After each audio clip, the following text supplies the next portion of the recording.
Y continuando con los objetivos de aprendizaje de este curso de atención integral en salud para víctimas de violencia sexual Código Fucsia, vamos a pasar al apartado final de lo que son las muestras médico-legales.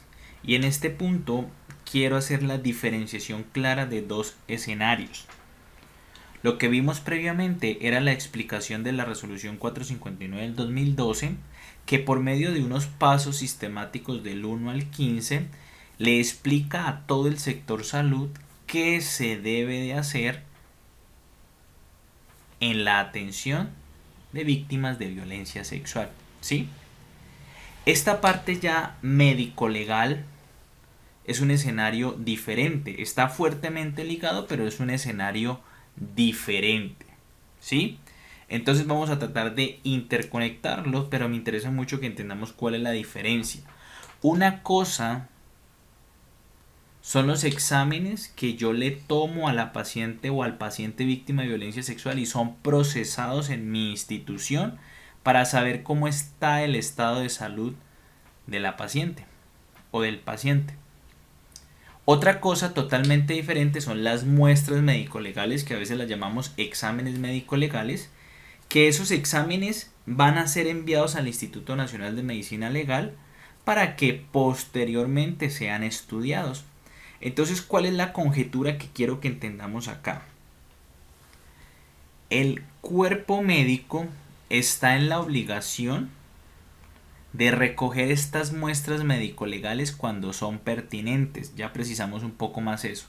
Pero estas muestras médico-legales, como les dije, no se estudian, no se procesan, no se les hace su estudio completo en el hospital, no, para nada. Son enviadas al Instituto de Medicina Legal, a los diferentes laboratorios para hacer su procesamiento. Ahora la pregunta es, ¿cuándo se estudian estas muestras? ¿Cuándo se estudian las muestras o cuándo el Instituto de Medicina Legal le hace todo el procesamiento a las muestras que yo tomé?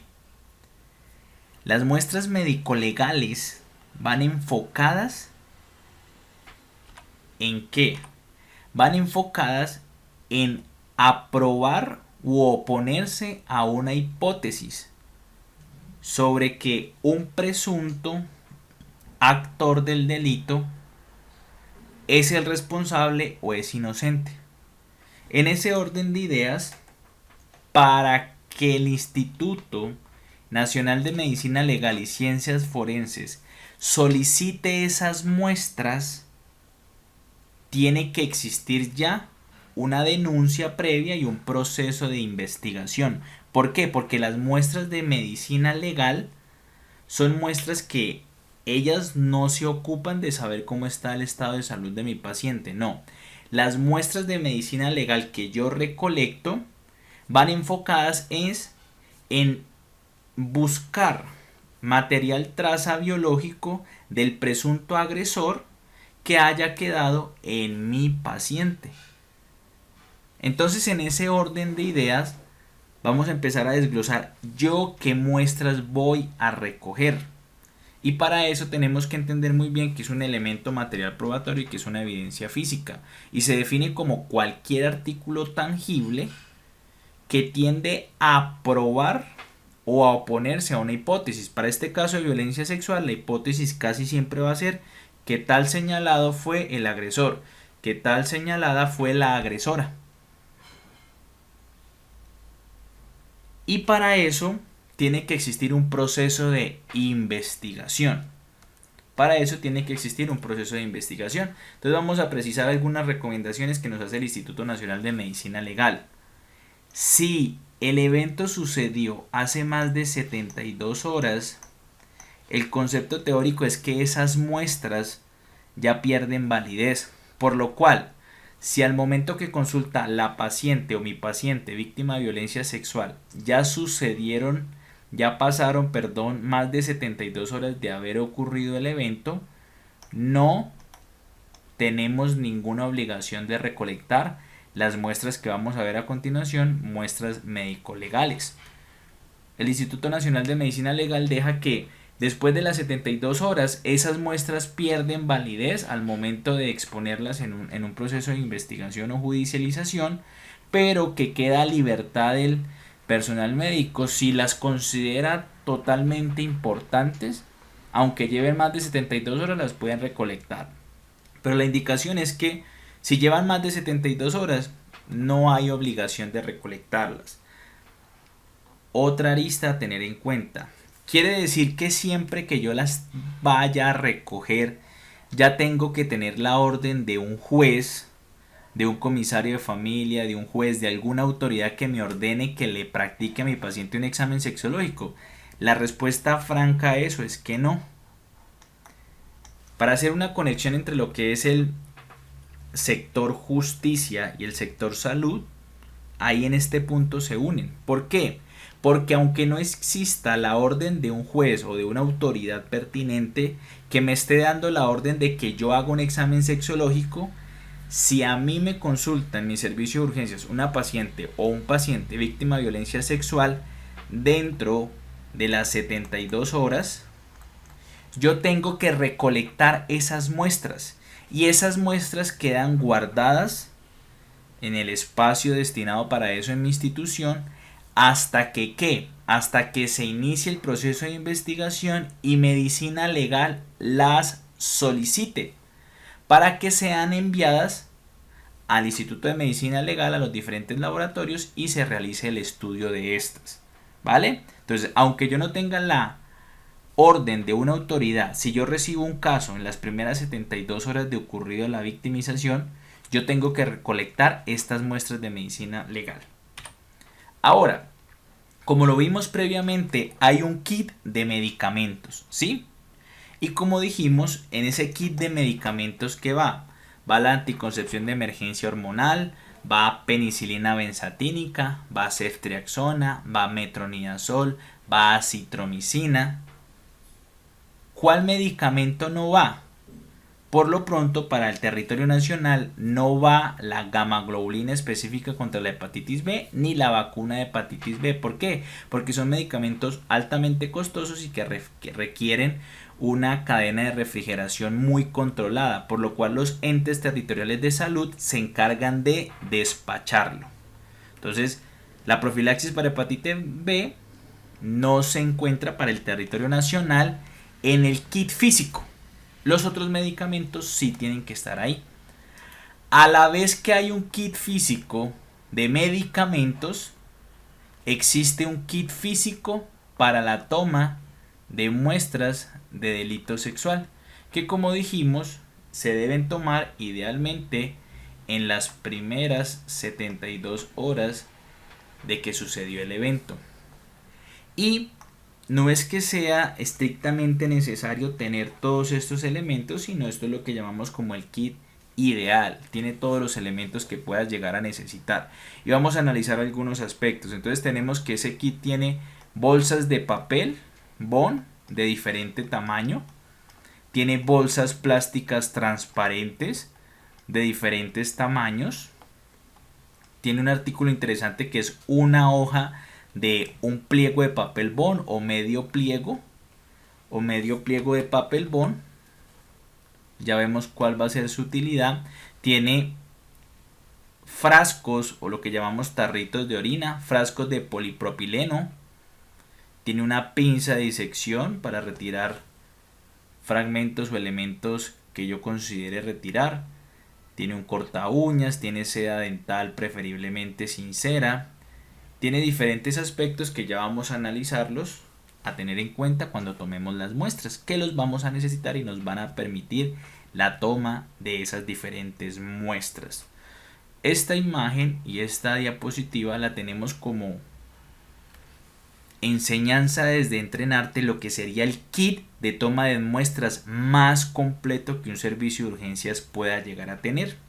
La recomendación es que, aunque no es obligación suya ni su responsabilidad como actor salud, médico o enfermero, que esto esté en su institución, que usted conozca cuál es su kit tanto de medicamentos como de elementos para la toma de muestras de delito sexual, para que si usted considera que hay algo que le falta, que es indispensable, por favor lo solicite.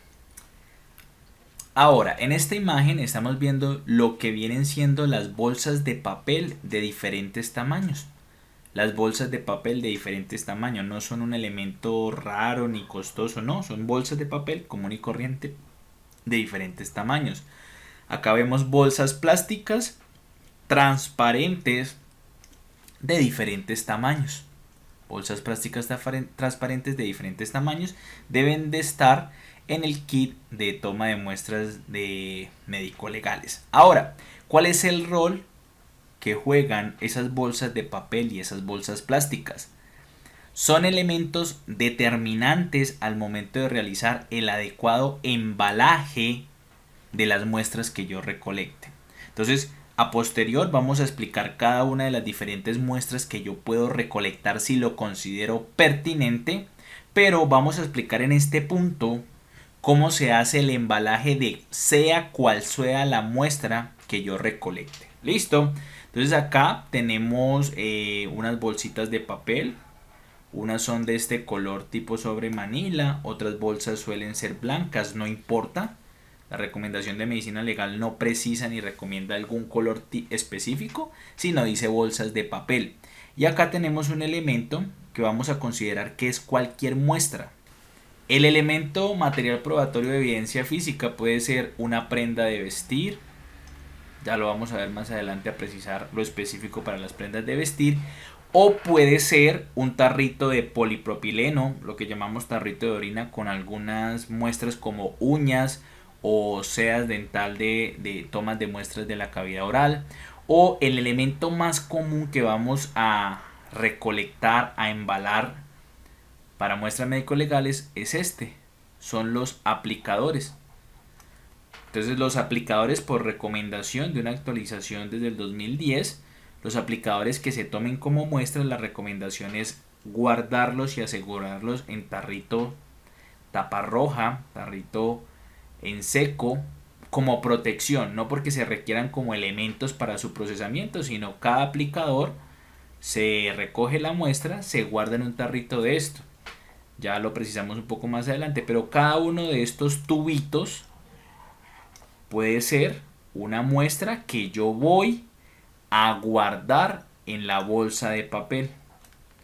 Entonces, bien sea la muestra que yo recolecte, una prenda de vestir o un tarrito de polipropileno o estos aplicadores guardados en tubitos de ensayos, van a ir guardados en bolsa de papel. Y esa bolsa de papel a su vez va a ir guardada, como lo vemos aquí en la imagen, en la bolsa plástica. Le ofrezca protección. Entonces, la muestra o la evidencia física va por dentro de la bolsa de papel y a su vez la bolsa de papel va por dentro de una bolsa plástica. Así se embalan todas las muestras que vamos a recolectar para los casos de violencia sexual. Ahora, vamos a hablar de las diferentes muestras que yo debo recolectar. Y Medicina Legal Colombia nos ofrece muy buen material bibliográfico para esto. Hay un documento, ya les muestro la imagen, aunque es del año 2006, a modo personal me parece que es como el más explicativo para entender el tema, que se titula Examen sexológico forense en el asalto sexual. Entonces vean como ellos tienen muy clara la definición. En el asalto sexual.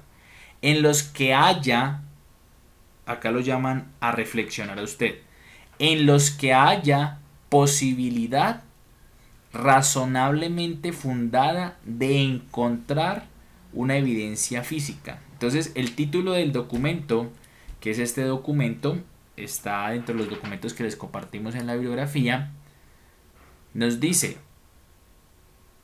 recolecte las cosas o recolecte las muestras en las que haya una posibilidad razonablemente fundada en la interrogación suya de que yo pueda encontrar algo, de que evidentemente los expertos de medicina legal al estudiar esa muestra sí puedan encontrar material traza biológica del agresor, porque recuerden que ese es el objetivo de estas muestras médico-legales, que cuando las estudien, ellos lo que van a estar buscando es material biológico del agresor que quedó sobre la víctima. Que quedó sobre la víctima. Entonces, vamos a hablar de estos diferentes aspectos y estas diferentes muestras a recolectar, pero como material bibliográfico recomendado principal, este. En el año 2018 hubo una actualización, tiene un pecado que sigue siendo muy extensa, 200 páginas, este en realidad solo tiene entre 40 y 60 páginas y es muy fácil de leer. Este tiene 200 páginas, se vuelve un poco tedioso. Y es una guía para el abordaje forense integral en la investigación de violencia sexual, que dentro de sus apartados también explica cómo recolectar las diferentes muestras médico-legales. Ahora sí, para iniciar, tenemos a un paciente o una paciente víctima de un asalto sexual que nos consulta antes de que pasen 72 horas de ocurrido el evento. Ahora pongamos otra lista. La paciente no ha puesto la denuncia, no tengo ninguna orden de ninguna autoridad. Aunque yo no tenga ninguna orden de una autoridad que me esté pidiendo hacer un sexológico, como la paciente está en las primeras 72 horas, yo tengo que recolectar estas muestras. Yo tengo que recolectar estas muestras porque si a posterior se inicia un proceso de investigación, medicina legal me va a solicitar, pues le va a solicitar al hospital esas muestras para que sean estudiadas. ¿Listo? Entonces la primera muestra que vamos a recolectar se hace usando el pliego o el medio pliego de papel bond. ¿Y qué hacemos? Se le solicita al paciente o a la paciente que separe sobre ese pliego de papel bond y se empiece a retirar las prendas de vestir. Se empiece a retirar las prendas de vestir. Obviamente vamos a guardar la privacidad del paciente o la paciente y le vamos a decir que se desvista y le vamos a otorgar una bata de paciente para guardar la privacidad. Las prendas de vestir que se empieza a quitar la paciente o el paciente, las recibo yo y las dispongo en otro lugar para posteriormente revisarlas. Entonces, ¿yo qué quiero con este pliego de papel bond? Que los elementos que puedan estar sobre las prendas de vestir o sobre el cuerpo de mi paciente caigan sobre este pliego de papel bond al momento que se está desvistiendo, y una vez ya tiene la bata de paciente y ya me entregó todas las prendas de vestir, le pido el favor a mi paciente que se siente en la camilla para posteriormente hacer el examen físico y tomar las otras muestras. Pero este pliego de papel bond, ¿qué hago? Lo voy a doblar secuencialmente sin que se derrame nada de lo que haya podido caer en él. ¿Y cómo lo guardo? Una vez esté muy bien replegado, lo meto en bolsa de papel, posteriormente lo meto en bolsa plástica y lo rotulo. ¿Vale? Esa es la primera muestra. Entonces, todas las muestras que yo recolecte deben quedar debe quedar muy bien escrito en la historia clínica qué muestra recolecté. Esta muestra número 1, en una nota de evolución de la historia clínica yo escribo: muestras médico-legales recolectadas. Número 1, pliego de papel bond sobre el cual se desvistió la paciente o el paciente. Yo voy a seguir tomando otras muestras, entonces tengo que recordar que todas las muestras que recolecte tengo que escribir en la historia clínica qué muestras recolecté. Tengo que escribir qué muestras recolecté. Entonces la paciente o el paciente me entregaron las prendas de vestir. ¿Qué vamos a hacer? A las prendas de vestir hay que precisar y entender qué prendas de vestir me sirven. No se trata de mandar todas las prendas de vestir con las que llegó mi paciente, no, para nada. ¿Listo? Se trata de que yo entienda qué prendas de vestir me sirven a mí, ¿vale? Para la recolección de muestras médico-legales hay un principio: nunca embalar nada húmedo. Sea lo que sea, siempre debe de estar muy bien seco, porque esas prendas de vestir pueden durar cierto tiempo guardadas hasta que se inicie un proceso de investigación, y si están húmedas, esa muestra médico-legal se va a perder ¿Listo? Es importante al momento de la rotulación describir unos aspectos de las prendas de vestir. El tipo de prenda de vestir: bufanda, camisa, chaqueta, brasier, pantaloneta, pantalón. Describir el color, la talla de la prenda de vestir, la marca tal cual esté en la prenda de vestir, así sea una imitación y tenga otros caracteres en la descripción de su nombre, o si no tiene marca no se escribe nada. Y este aspecto es importante: la secreción encontrada. Porque una prenda de vestir se hace relevante para recolectarla, embalarla, rotularla y enviarla a medicina legal. Las prendas de vestir que son importantes son aquellas en las cuales yo identifico una secreción, o esperma, o saliva, o sangre, o flujo, o simple y sencillo un tipo de secreción que yo no sé identificar qué naturaleza tiene, pero es una secreción. Esas son las prendas de vestir importantes, esas son las prendas de vestir que yo voy a recolectar, embalar y a enviar. Entonces, por eso es muy importante tener en cuenta de que no se trata de mandar todas las prendas de vestir, sino las prendas de vestir que tengan una secreción que se puede estudiar posteriormente. ¿Listo? Y recordar siempre registrar en la historia clínica las muestras que yo esté recolectando. Ahora hagamos un ejercicio práctico para entender cómo sería todo el proceso de una prenda de vestir que yo encuentre relevante para embalar. ¿Y por qué es relevante? Porque va a tener una secreción. Bufanda, ropa de brasier, ropa interior, camisa, pantalón, pantaloneta. Es relevante si tiene una secreción, si logro identificar en ella una secreción. Entonces, haciendo un ejemplo sencillo, tenemos una prenda de vestir en la cual yo encontré una secreción, digamos que es sangre. La recomendación desde medicina legal es que por favor demarquemos esa secreción que debe ser estudiada. ¿Cómo? Con un pedazo o un fragmento de papel blanco, ponerlo sobre la secreción. Y alrededor de este papel, no se trata de pegarlo con cinta pegante, sino alrededor de este papel hacer el doblez de la prenda de vestir, y tenemos esto. Tenemos la prenda de vestir que tiene en el interior de ese doblez un pedazo de papel blanco que le está señalando al investigador que va a estudiar la prenda dónde está la secreción a estudiar. Entonces, ¿qué hacemos? Esa prenda de vestir la vamos a guardar siempre y cuando esté seca en una bolsa de papel. La metemos en la bolsa de papel. Esa bolsa de papel la metemos en una bolsa plástica. Y a esa bolsa plástica recordar que le vamos a pegar el rótulo. Hay una pregunta que siempre nace: ¿el rótulo va por fuera de la bolsa plástica o por dentro de la bolsa plástica? Eso no daña la técnica. ¿Listo? La recomendación queda abierta. Si para usted es más fácil pegar el rótulo por fuera de la bolsa plástica, es válido. Recomendación: entrenarte desde la practicidad. Es mejor que el rótulo vaya por dentro de la bolsa plástica. ¿Para qué? Para evitar que la humedad vaya a dañar también el rótulo.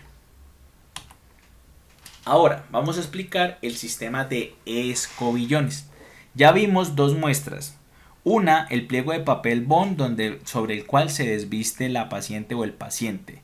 Y dos, las prendas de vestir. Son relevantes las prendas de vestir en las cuales yo identifique una secreción. Las otras no. Las otras muestras que vamos a ver son muestras que se toman por medio de algo que llamamos el sistema de escobillones o de aplicadores. ¿Y qué es importante? Que de las diferentes zonas genitales femeninas, genitales masculinos, zona perianal, o piel de la paciente, siempre vamos a utilizar dos escobillones, dos aplicadores. Siempre vamos a usar dos aplicadores. ¿Y qué es lo que queremos con estos aplicadores? Extraer en la medida de lo posible la mayor cantidad de muestra para que sea estudiada. Eso es lo que queremos. Las prendas de vestir que tenían secreción se mandaron, pero pues yo no puedo mandar un pedazo de piel de la paciente, no puedo mandar los genitales del paciente o de la paciente. Por eso vamos a utilizar el sistema de aplicadores. ¿Y cómo funciona? De cualquier zona que usemos los aplicadores siempre vamos a usar dos. Uno de ellos, el primero que usemos, va a estar humedecido por agua destilada. ¿Cuánto? La recomendación de medicina legal es que aproximadamente 3 a 4 gotas de agua destilada para humedecer el primer escobillón o aplicador a usar. El escobillón número 2 no hay necesidad de humedecerlo porque el primero estaba húmedo. El segundo escobillón seco va y vuelve a repasar la zona por la cual pasó el primer escobillón. Así se hace de esa forma. Esos escobillones, como vimos, se humedecen y aunque el segundo esté seco, se va a humedecer con el remanente de líquido que pueda quedar sobre la zona anatómica donde se toma la muestra. Esos escobillones siempre tienen que dejarse secar antes de considerar ir a meterlos en el tubo de ensayo taparroja. ¿Por qué? Porque si se envían humedecidos, esa muestra se va a dañar. ¿Listo? Entonces, medicina legal nos habla de un dispositivo que se llama caja secadora de escobillones. En realidad no es un elemento que se tenga con frecuencia en los servicios de urgencias, pero no es nada del otro mundo. Es simplemente un fragmento de icopor en el cual yo voy a clavar los dos escobillones que utilice para una región anatómica. Yo los clavo ¿para qué? Para dejarlos secar. Yo los clavo para dejarlos secar. ¿Y por qué se clavan junticos? Para saber que fueron de una zona anatómica específica. De los genitales femeninos, de la zona anal, del cuello, de los senos. Guardar siempre esa relación. ¿Listo? Una vez estén secos esos escobillones, ¿qué hago? Los introduzco en un tubito taparroja. Tiene que ser en un tubo taparroja para que no se dañe la muestra. El tubo taparroja no es para garantizar el procesamiento, no. Es para brindar protección a ese escobillón. Entonces cojo el escobillón que ya esté seco, cojo el aplicador que ya esté seco y lo introduzco en el tubito. Y de esa forma el aplicador que ya está seco va por dentro de la muestra. Va por dentro del tubo taparroja. Como son dos escobillones, en cada tubito va un escobillón. En cada tubito va a ir un escobillón. ¿Listo? Ahora vamos a ver qué zonas anatómicas se benefician de toma de muestra por medio del sistema de escobillones. Pero el principio de esto no es que lo hagamos de forma mecánica. Usted determina de qué zonas es pertinente tomar estas muestras, ¿sí? Y recuerden que lo que queremos es extraer material traza del agresor que haya quedado en mi paciente, ¿vale? Si es una mujer, vamos a tomar muestra de los labios mayores, del introito vaginal y del conducto vaginal. Vamos a precisar más o menos cómo se haría esa recolección. Listo, entonces tenemos un dibujo de anatomía de Netter sencillo y la recomendación nos dice tómelo de los labios mayores. En realidad labios mayores no solamente es tomarlo de esta zona de labios mayores, sino hacer un trazado un poco más amplio de toda esta zona que corresponde a los labios mayores, de toda esta zona que corresponde a los labios mayores, y haciendo énfasis en esta zona de transición entre lo que es labios mayores y labios menores. Eso lo hacemos con un primer escobillón que estaba húmedo. Posteriormente cogemos el seco y hacemos este trazado por toda esta zona por toda esta zona y haciendo énfasis en esta zona de transición anatómica entre labios mayores y labios menores. Listo. Ahí tenemos una primera muestra por dos escobillones de los labios mayores. La segunda muestra dice introito vaginal o labios menores. Entonces, esto no tiene en realidad ninguna técnica específica ni complicada. Lo que vamos a hacer es un barrido por toda la anatomía correspondiente al introito vaginal y labios menores.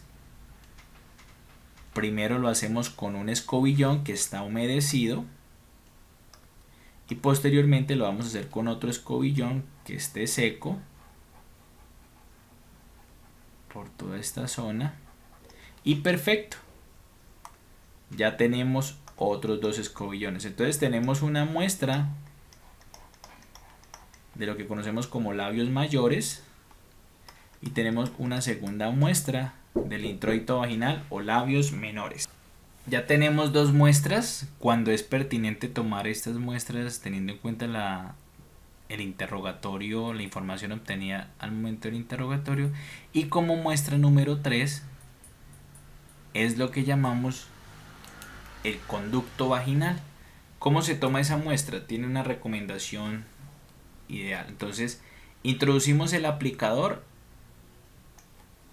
a profundidad, a ciegas. Dentro de estas tomas médico-legales no aplica el uso de un espéculo, no aplica. Solamente se recomienda un espéculo cuando yo evidencie un sangrado y yo tenga que usar el espéculo para identificar la lesión, mas no usar un espéculo de forma protocolaria y en todos los casos para tomar estas muestras. No se considera necesario. Entonces introduzco el aplicador hacia lo más profundo que pueda y lo dejo 5 segundos para que absorba.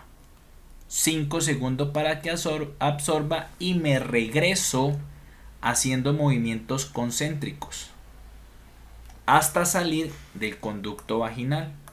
De esa misma forma tomo otro aplicador sin espéculo, lo introduzco en el conducto vaginal hasta la parte más profunda que pueda llegar sin hacer daño, lo dejo 5 segundos para que absorba y me regreso haciendo movimientos concéntricos.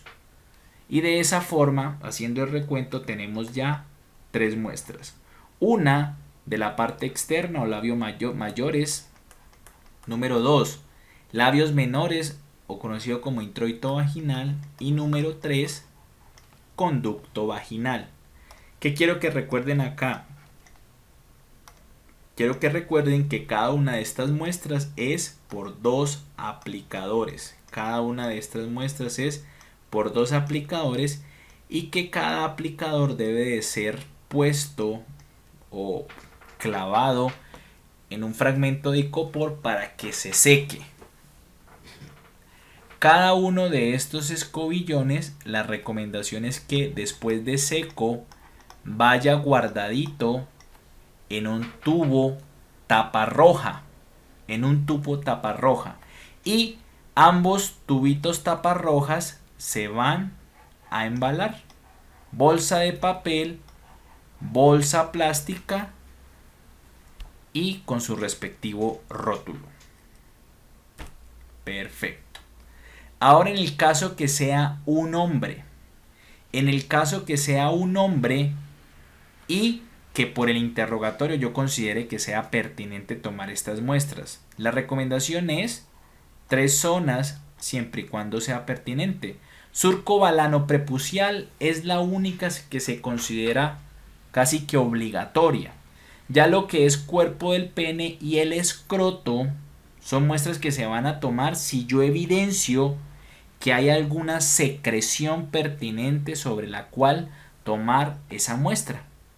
¿Cómo vamos a tomar la muestra del surco balano prepucial? Vuelve y juega el sistema de 2 escobillones. Un primer escobillón que haga un barrido por el surco balano prepucial. Y si yo lo considero pertinente, puedo hacer un barrido por el glande. Lo más importante es el surco balano prepucial. Clavo el escobillón para que se seque. tomo un segundo escobillón y hago el mismo trazado por el surco balano prepucial. Termino, lo clavo en un fragmento de icopor para que se seque. El cuerpo del pene, yo le tomo muestra si evidencio alguna secreción sobre la cual localizarme de forma puntual para tomar la muestra con el escobillón. Al igual que en la bolsa escrotal, si yo en los escrotos veo alguna mordida que me hable de que posiblemente haya saliva ahí o alguna secreción, la cual yo puedo extraer por el sistema de los 2 escobillones, la recomendación es hacerlo. Es potestad y decisión del cuerpo médico. Para hombres, si es pertinente, surco balano prepucial. Recordar que ambos aplicadores, una vez estén secos, cada uno se va a guardar en tubito tapa roja, y como ambos aplicadores que están metidos cada uno en tubito tapa roja son de la misma zona anatómica, ambos tubitos taparrojas van metidos en bolsa de papel, posteriormente bolsa plástica, y recordar la adecuada rotulación. Ahora, para cualquiera de los casos, hombre o mujer, que sea pertinente por la información obtenida en el interrogatorio, tomar muestras de la zona anal. Hay 3 zonas. Lo que llamamos ampolla rectal, lo que vamos a denominar zona perianal o zona correspondiente al esfínter anal, y una zona extensa que se llama la zona perineal o extragenital. ¿Cómo se hace? Vuelve y juega por el sistema de los 2 escobillones. Y la recomendación es la siguiente. Para la muestra número 1, que la llamamos ampolla rectal, la recomendación es introducir un aplicador,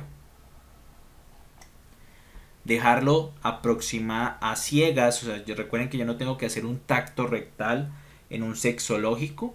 Introduzco un aplicador a ciegas, lo posiciono en la ampolla rectal y lo dejo 5 segundos para que absorba, y me regreso para salir haciendo giros y salir a la luz. Ya tengo el primer escobillón. De igual forma, cojo un segundo escobillón, lo introduzco, lo dejo unos 5 segundos que se humedezca y regreso haciendo giros, y de esa forma tengo un segundo escobillón. Los tengo que dejar secar. Perfecto. Eso corresponde a la toma de la zona de la ampolla rectal. La segunda zona a tomar muestras se llama el ano. Entonces me posiciono anatómicamente sobre el esfínter anal y empiezo a hacer movimientos de giros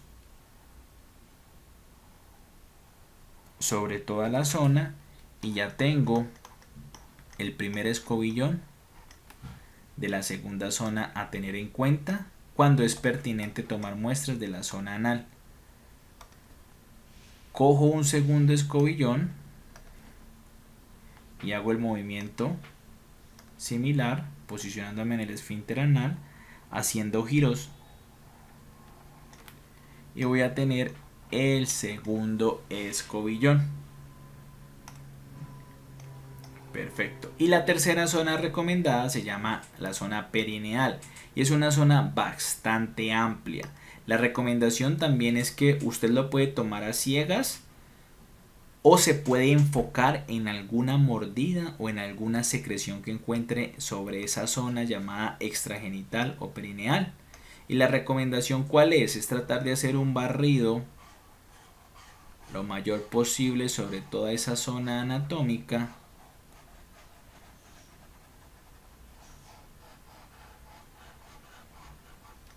tanto con un primer escobillón como con un segundo escobillón.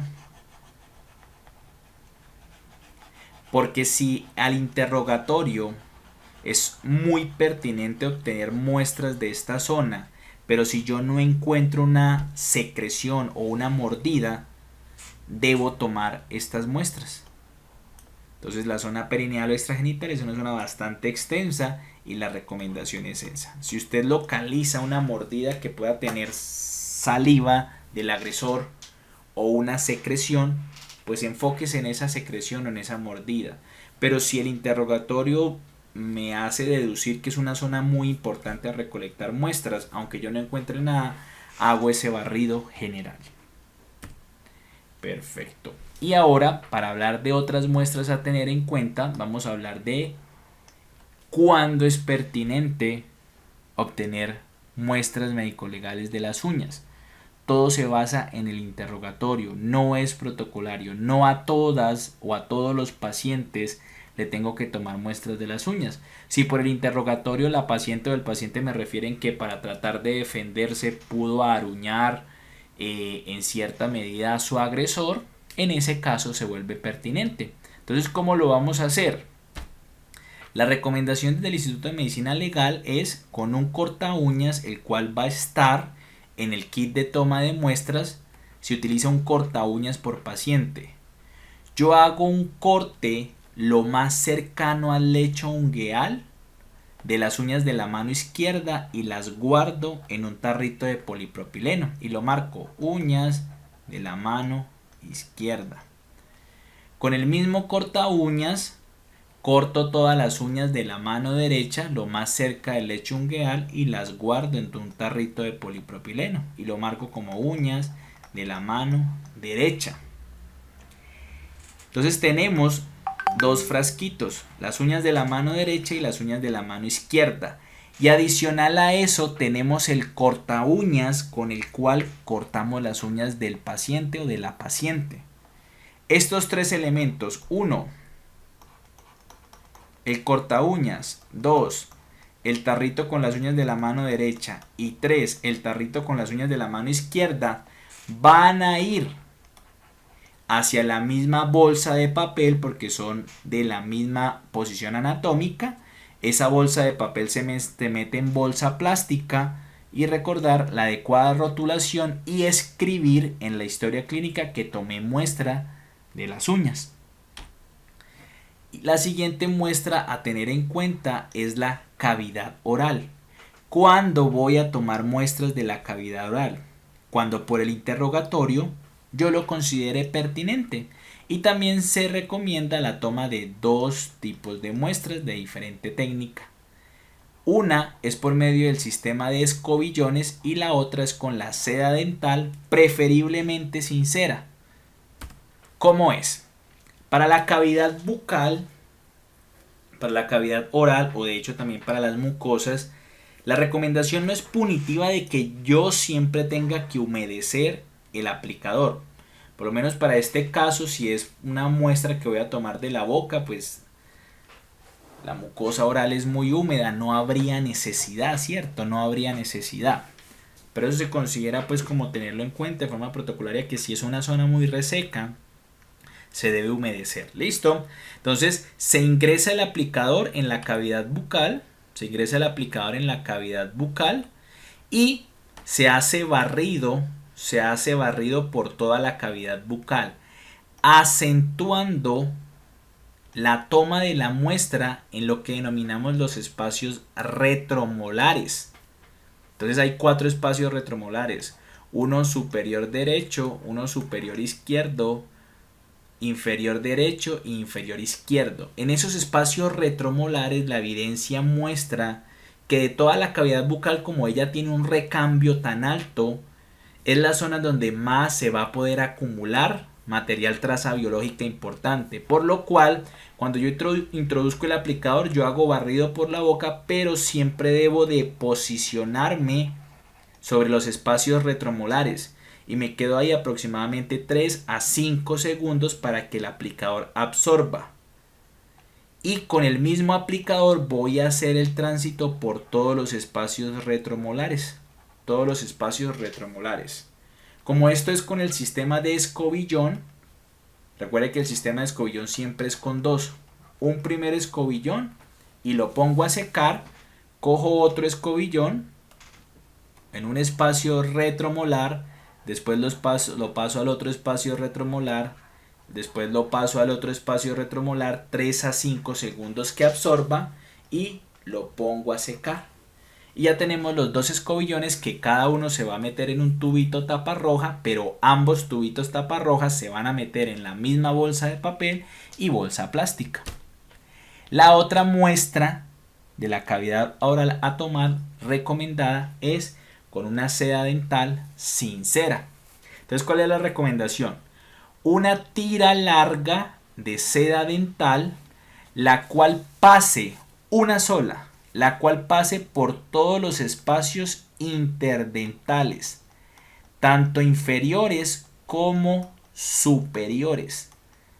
Tanto inferiores como superiores. Esa seda dental se tiene que dejar secar y posteriormente se guarda en tarrito de polipropileno. Una vez esté seca, se cierra, se marca como muestra de seda dental de la cavidad bucal de la paciente y esa muestra va a bolsa de papel y posteriormente bolsa plástica. Y en general, las pacientes y los pacientes pueden tener algunas secreciones en su piel. Zonas comunes, el cuello. Las zonas comunes como el cuello, es prevalente encontrar mordidas en el cuello. Si yo encuentro una mordida, yo tengo que pensar en que ahí voy a encontrar saliva, ¿cierto? Ahí voy a encontrar saliva. Entonces yo tengo que extraer una muestra de ahí. Otra zona común a tener en cuenta es la parte interna de los muslos. En la parte interna de los muslos yo puedo encontrar secreción de esperma, yo puedo encontrar también saliva, yo puedo encontrar sangre. Son zonas que siempre tengo que revisar muy bien. Los senos son zonas que también tengo que revisar muy bien porque puedo encontrar mordeduras que me van a decir que tengo que extraer saliva del agresor de esa zona. Entonces, en general, cualquier secreción que yo encuentre en cualquier parte anatómica de mi paciente o del paciente, yo la puedo extraer. ¿Cómo? Por medio del sistema de escobillones. Y recuerde que siempre son 2 escobillones. La recomendación es la misma. Humedezca un escobillón o un aplicador con 3 a 4 gotas de agua destilada. Independientemente de la zona, aplique o ponga el escobillón sobre la secreción o sobre la mordedura y haga giros. Haga giros. Eso es con el escobillón que se humedeció. Listo. Posteriormente coja otro escobillón no humedecido, póngalo sobre la zona y haga giros. El escobillón seco. Haga giros y usted ya tiene 2 escobillones. Medicina Legal nos pone un solecito para recordar que siempre hay que dejar secar los escobillones. Y esos escobillones cada uno va a ir a un tubo tapa roja, pero como son de la misma zona anatómica, ambos tubitos tapas rojas van en la misma bolsa de papel y bolsa plástica. Cuello, cara, senos, muslos, glúteos, aplica la toma de las muestras de esta forma. Y como no tenemos la forma de que la paciente, cierto, esté todo momento allá, Medicina Legal nos recolecta para hacer un acople de ADN que se tome una muestra de referencia de la víctima para hacer la diferenciación de que el material biológico encontrado no sea el de la víctima. Básicamente es eso. Entonces la recomendación es tomar 2 tubitos de sangre, 2 muestras de sangre en tubitos tapa morada. ¿Por qué es importante el tubito tapa morada? El tubito tapa morada tiene un anticoagulante EDTA que nos va a dar un mayor tiempo en preservar esa muestra. 2 muestras en tubito tapa morada. Esos 2 tubitos se meten en la bolsa de papel, se rotulan como muestra de sangre de referencia de la víctima y se guardan y se registra en la historia clínica que se tomó muestra de sangre de referencia de la víctima. Muestra de sangre de referencia de la víctima. Y listo. Con esto terminamos las recomendaciones y como el modo práctico de tener en cuenta qué muestras médico-legales yo debo tomar. Y pilares fundamentales. Yo tomo las muestras médico-legales en las cuales yo, por el interrogatorio, crea que se va a encontrar algún material biológico, alguna traza biológica del agresor en esa zona. No se trata de a todos los pacientes tomarles todas las mismas muestras, no, sino las que son pertinentes. Si usted lleva más de 15 muestras en la atención de un paciente víctima de violencia sexual, muy probablemente se está excediendo, para que analice muy bien eso. ¿Listo? Y los pilares son, recordar siempre el sistema de los escobillones, que son dos, uno húmedo y uno seco, si la piel o la zona donde va a tomar la muestra está muy reseca, y por recomendación para mantener más segura esas muestras de los escobillones es que se metan ambos en tubito tapa roja. Como son de la misma zona anatómica, van a ir en la misma bolsa de papel. Y no olvidar registrar en la historia clínica qué muestras tomé. ¿Qué muestras tomé? ¿Esas muestras yo las envío de forma activa a algún lugar? No. Esas muestras se guardan hasta que cuando se inicie una investigación sean solicitadas a mi institución. Esas muestras quedan guardadas. Muchísimas gracias. Esta parte yo siempre se las comparto. Es como una iniciativa mía. Cuente con mi número de celular. Si usted en algún momento tiene algún caso y tenga alguna duda, no dude en contactarme, preferiblemente que me escriba por WhatsApp, porque si me llaman de pronto no les contesto por elevado, porque yo prefiero que entre todos hagamos las cosas como de la mejor forma posible para que no vaya a tener dolores de cabezas futuros. Muchísimas gracias por la atención, muchísimas gracias por permitirnos compartir este espacio académico con ustedes. En una futura ocasión nos estaremos viendo. Hasta luego.